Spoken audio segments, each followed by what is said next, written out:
ఓం గురుభ్యో నమః. అందరికీ నమస్కారం. ఇప్పటి వరకు భక్తితోనో, ప్రేమతోనో, నామస్మరణతోనో, మంత్ర జపంతోనో భగవంతుని చేరిన వారి కథలు విన్నారు. కానీ భగవంతునితో స్నేహం చేసిన వారి కథలు చాలా అరుదు కదా. భగవంతునితో స్నేహం చేస్తే ఎలా ఉంటుందో ఇప్పుడు చూద్దాం. ఇక మన కథలోకి వెళ్దాం. సాందీపముని ఆశ్రమంలో విద్యాభ్యాసం చేస్తున్నప్పుడు కృష్ణ సుధామల స్నేహం ప్రారంభమైంది. గురుకులంలో పేద గొప్ప తేడాలు లేకుండా కలిసి ఆటలు ఆడుకునేవారు, పాటలు పాడుకునేవారు.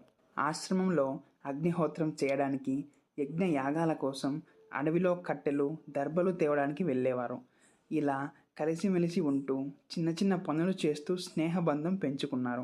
ద్వారకకు రాకముందు వారి స్నేహం నిష్కల్మషమైన ప్రేమ, గౌరవం మరియు ఆధ్యాత్మిక విలువలతో కూడి ఉండేది. విద్యాభ్యాసం పూర్తయ్యాక కృష్ణుడు ద్వారకకు చేరుకొని ద్వారకాధీశుడైతే, సుధామ తన స్వగ్రామము చేరుకొని వివాహము చేసుకొని పేద బ్రాహ్మణుడిగా తన జీవితాన్ని గడిపాడు. కానీ వారి స్నేహం కాల పరీక్షకు నిలిచింది.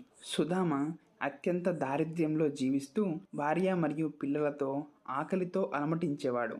కానీ శ్రీకృష్ణునిపై అత్యంత భక్తితో ఉండేవాడు. తన పేదరికాన్ని ఎప్పుడూ ఇతరుల వద్ద ప్రస్తావించేవాడు కాదు. ఒకరోజు తన భార్య, పిల్లల ఆకలిని, తన భర్త దీన స్థితిని చూసి, ఏమండి, ద్వారకా అధిపతి శ్రీకృష్ణుడు నీ మిత్రుడే కదా, ఒకసారి వెళ్ళి సహాయం అడగండి అని చెప్పడంతో కృష్ణుణ్ణి సహాయం అడగడానికి కాదు, చూడడానికైనా వెళ్ళాలని, చివరికి భార్య మాట మేరకు కృష్ణుణ్ణి కలవాలనే ఆశతో తన వద్ద ఉన్న అటుకులను తీసుకొని ఎంతో ఆనందంతో తన చిరిగిన వస్త్రాలతోనే కృష్ణుణ్ణి కలవడానికి ద్వారకకు ప్రయాణమయ్యాడు.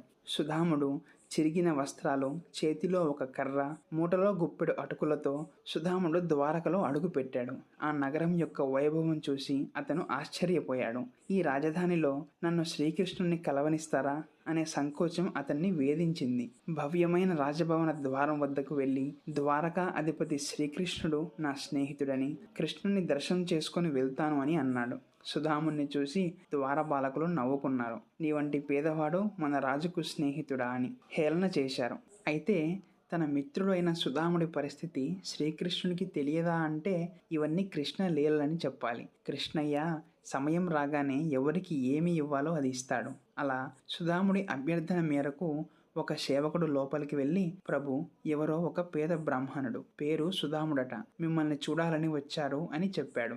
ఆ పేరు వినగానే సింహాసనంపై ఉన్న కృష్ణుడు ఒక్క ఉదుటున పైకి లేచి, ఎవరు, సుధాముడు వచ్చాడా అని తన కిరీటం వంగిన, ఉత్తరీయం జారిన పట్టించుకోకుండా, కనీసం పాదరక్షలు కూడా లేకుండా ద్వారం వరకు పరుగున వెళ్ళాడు. తన ప్రాణమిత్రుడిని చూడగానే కళ్ళ వెంట ఆనంద బాష్పాలు రాలుస్తూ గాఢంగా హత్తుకున్నాడు. కృష్ణుడు సుధాముణ్ణి స్వయంగా ఆహ్వానించి తన సింహాసనంపై కూర్చోబెట్టాడు. సుధాముడు కృష్ణుని ఎదుట నిలబడినప్పుడు భక్తి పారవశ్యంతో మాటలు రాక మౌనంగా ఉండిపోయాడు. అప్పుడు బంగారు పళ్ళెంలో సుధాముడి పాదాలను ఉంచి తన స్వహస్తాలతో నీరు పోసి కడిగాడు. ఆ సమయంలో సుధామ కాళ్లకు గుచ్చుకున్న ముళ్ళును తీస్తూ కృష్ణుడు ఏడ్చాడట.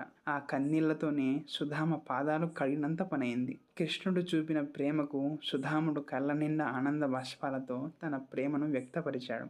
సుధామ, నన్ను కలవడానికి వచ్చావు కదా, వట్టి చేతులతో అయితే వచ్చి ఉండవు, నా కోసం ఏం తెచ్చావు అని ప్రేమతో అడిగాడు. సుధామ తాను తెచ్చిన ఆ చిన్న మూటలోని అటుకులను ఇవ్వడానికి ఆలోచిస్తూ ఉంటే శ్రీకృష్ణుడు దానిని లాక్కొని ఒక పిడికిటిని తీసుకొని తిన్నాడు.